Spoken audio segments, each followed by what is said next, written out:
free. They pay for it. That is the problem now. The government sets up as those projects. Someone starts selling water, and it becomes a business for somebody, and that's quite a huge challenge. And we know the incomes of the people in the villages. Majority of them don't really, because I mean, they're used to this kind of robust way of living. Like, I have my food there.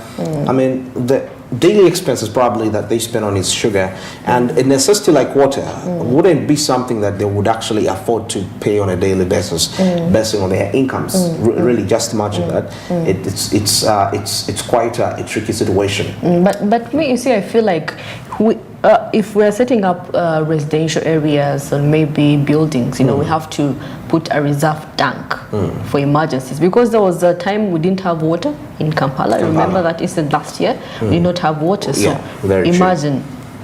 imagine people didn't brush their teeth or reserves. You know, like somebody was telling me, as people are digging trenches to get water away, somebody's constructing a reserve somewhere. You know, and when the scarcity comes in, there will be the bosses. They can even charge 1,000 shillings a jerrycan, and you will love the change, because it's the nearest water collection center that you can access at that point in time, and they'll matter the biggest. The richest people. Now, of course, taking out a report here briefly, groundwater is the major source of water supply in the rural and semi-arid areas in Uganda, and seeing that the development has been going on since the 1930s. Through construction of deep boreholes, talking about shallow wells and protected springs. You know, of course, there are approximately 20,000 deep boreholes, 3,000 shallow wells, and about 12,000 protected springs that is in the country, which are constructed mainly for rural domestic water supply. Now, take a look at the brief history where all this starts. In the 1990s, groundwater was intensified to provide for town water supply. A good example is the 782 small towns which were identified for the provision of piped water by June. That was in the year 2006, and 70% of this water was to be provided by groundwater sources like deep boreholes. And of course, these are shallow wells which are normally installed with hand pumps with capacity of about 1 cubic meter hour, and their yields in that line. So that provision is quite key. And now, of course, taking a look at some of these are established, of course, near water bodies. For example, we have Lake Edward, which has which covers a kilometer of 18,946, with a land area of 17,855, and sustainable groundwater is 20 cubic meters per year in that line. So many: Lake Victoria, Lake Albert, Victoria Nile. Taking a look at Lake Choga, Albert Nile, as Chidepo, and so many.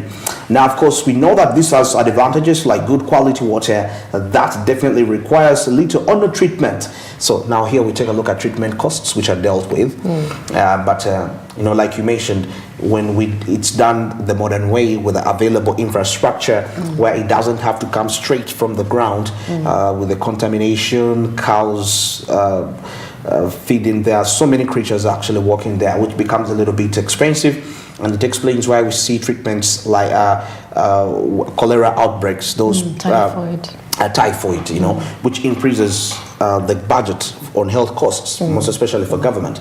So we can see if we neglect the infrastructure, all in line with water engineering, seeing how safe water can be accessed to the citizens in rural areas, then we are likely to be faced with a huge challenge in that line. But still, even in the infrastructure within, the quality and the material really matters when it comes to, because, for example, in the United States of America, you don't have to boil water. You just go to the tap. You can drink water. But why is this possible? Because there is what we call radical maintenance at a given specific period of time that these pipes are changed. Because if water flows, all the quality that can make the water flow through, and even if I take it, I'll still be okay because. By the way, regardless, even if you boil this water, it's not a guarantee that you're 100% safe. I'll be honest with you, it's not a guarantee because there are these particles, for example, the copper particles, due to the rusty materials, you consume them From your percolator source. From your from the percolator.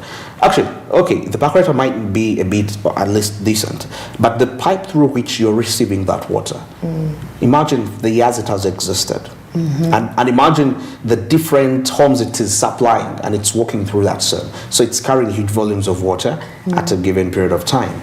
Most especially, you know, of course now they have these plastic ones which they install, but of course coming in all the way to our homes, there is a metallic element that is involved.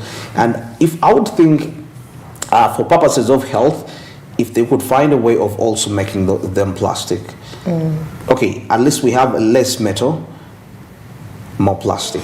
It would be quite ideal in that line. Yeah, for health purposes. For health purposes. For health purposes. Yeah. You know, I want to reach a time where we could do what the United States does, and everyone has access to clean water.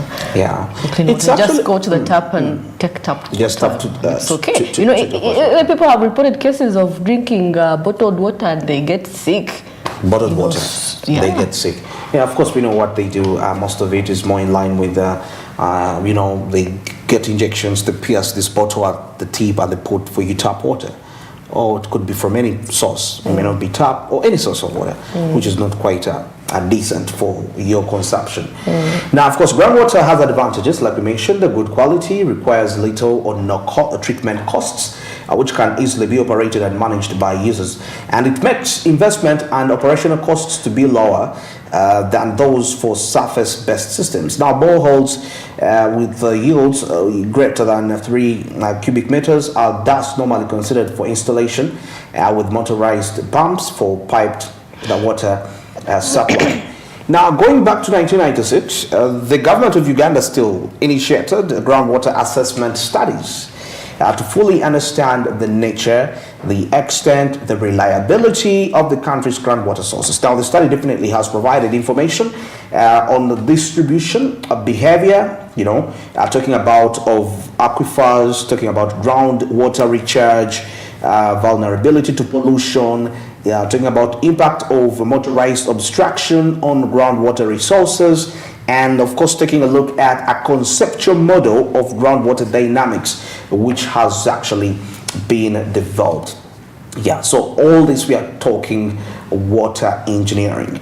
Now, of course, groundwater assessments in 3 catchments, of course, in some of the various places like Rizi, Wamala, Victoria, concluded that groundwater sources were declining according to that, and the causes of the decline according to the report, according to the monitoring and assessment department, include climate and global warming, changes in land use, especially deforestation and sustainable water withdrawals, poor catchment management, prolonged droughts, reduced rainfall and catchment. Recently, the Ministry of Water introduced an online system and a track. It's more like it's an IT-based system, and it can be able to track water usage, getting to know what is wasted. I mean, the purpose is to ensure that water is actually not wasted anyhowly, and it's recycled in a way for other purposes, you know, because we know so many, quite a number of sectors really are involved. So it helps to measure the quantity, what can we dispose of, and what can we really maintain. So I think it's quite key and important, because unknowingly we dispose of even what we ought to be storing, you know, for agricultural purposes, domestic use, and so many.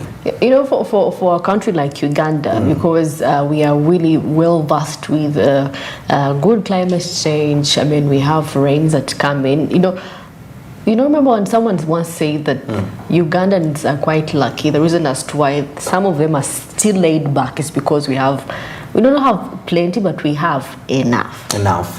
And we have enough to even dispose of. You know, we've not reached a point where there's no water. Like scarcity. There's never been a point where there was scarcity of water. And you see, that has also led to, has been, I feel it's misuse. Misuse, and the fact that a lack of such challenges limits innovation. Exactly. Limits an innovative mind. Yeah. Where you would have thought of ways, because remember, when you're innovative about solving a challenge within your domestic territory, a time comes and your solution can actually be exported to other countries, because as African countries, we always face the same solution. The same challenges. So if one made a solution, that means you can export that solution, and it becomes an export, and that's a source of income for a country, and that's development. Because most of the services that we receive still from the foreign countries are just designed to solve their problems. That's why some of them, when we incorporate them into our day-to-day systems, they are not effective, because they are not. We have different challenges. I digress a bit. For example, like the mobile money. In the United States, in the Europe, when you talk about mobile money, they don't get it. They don't get it, because it's not credit. Credit cards. They move with Visa cards and all that. And with Uganda, that's not typical of a Ugandan. Whereby when I go to a sales transaction, I'm going to have a card where I pass my card. It's not going to work. Why? Because the Ugandans they're illiterate in the first place. You'll have to take a whole class of teaching people how, and which people are not even interested if they can get their money on the phone. So whoever invented that, this is a typical, actually it's not just Uganda, but it's an African African thing. So same applies to all these in water engineering, water solutions. Because of that availability of the massive resources, we have not been challenged, because we feel, well, we have it all. I'm comfortable going to the well, get the water the way I am, and life is okay. But that's an indigenous way of living, which keeps a country really We do not prepare for crises. A crisis. That is very true. Okay, fine. I wouldn't say, because this was now a global crisis, global crisis, let's say, for COVID-19. But then the faster we work on the solution for the crisis is what matters. The faster you work on a solution. Yes. For the cases of China, I think they could not have been fully prepared, but then they had, they built a thing within one day. You're like, okay, which Uganda will take years to finish. Absolutely. Yeah, so we do not plan for crises. When a thing happens abruptly, we are done. We are done, and we are at the mercy of the foreign aid to help us. That is why we have, in those times, we have more deaths in Uganda, because we are not trained for that.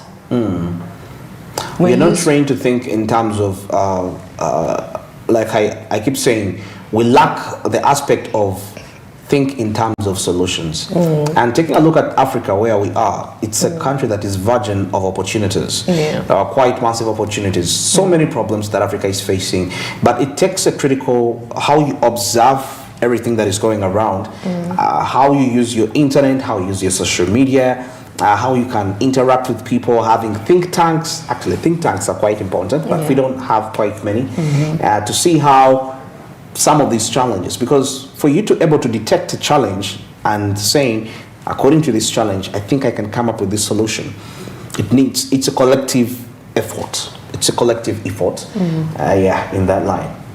Now, as I wind up this report briefly, now take a look at the groundwater recharge. We are discussing matters of water development here. Now, recharge assessments have recently been carried out in a park in northern Uganda, Mbara, in western Uganda, Wobolenzi in central Uganda, and Kokonjeri in eastern Uganda, talking about Hoima, midwestern Uganda, and of course results using the various methods of groundwater recharge reveal a range between 90 and 20 millimeters per annum, and accounts for 7% and 20% of the average annual precipitation in Uganda. And of course, dynamically, downscaled climatology data have been applied on a soil moisture balanced to estimate groundwater recharge and runoff in southwestern Uganda all along.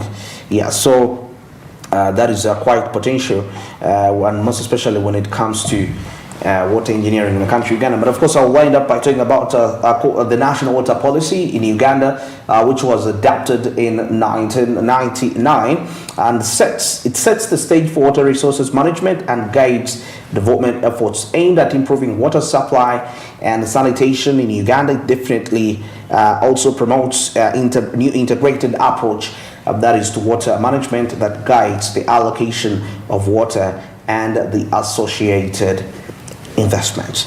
Well, it's exactly 24 minutes past 8 at this point in time. We'll take a break. Of course, sports and entertainment coming up shortly.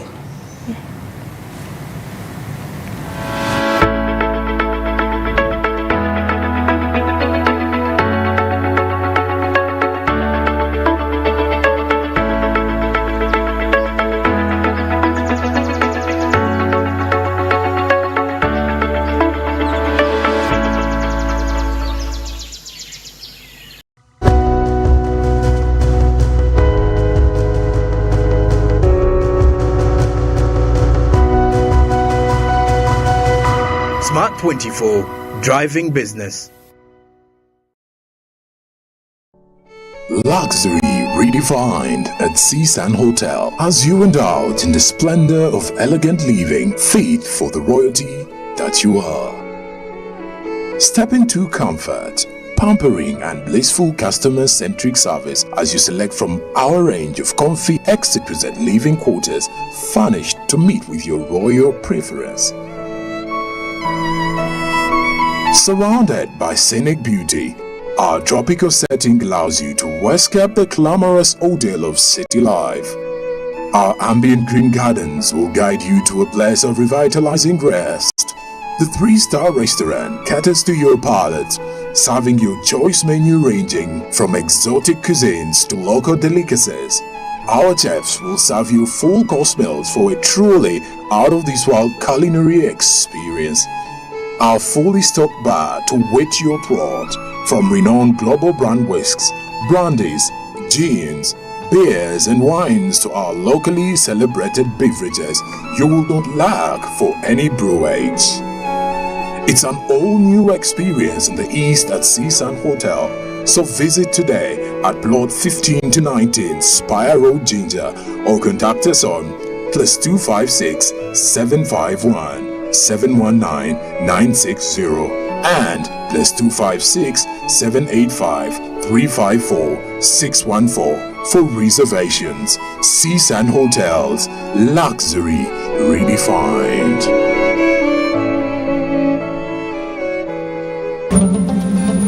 My friend, just enter. Everyone now has all access to Pearl Magic Prime. Kasim, give this man some biscuits. They are over. They are over. But you see these people here, they are on GOTV Plus, like you. But now they can watch big shows like Sanyu, or they can watch Beloved and they cry. So my friend, from now on, it's more magic to Uganda's best shows on GOTV Plus. Osmosis is coming. Osmosis, what's the money? When do you see him? Send him to Momo. My bossy, can I borrow fuel? Biggie money, can I borrow renty?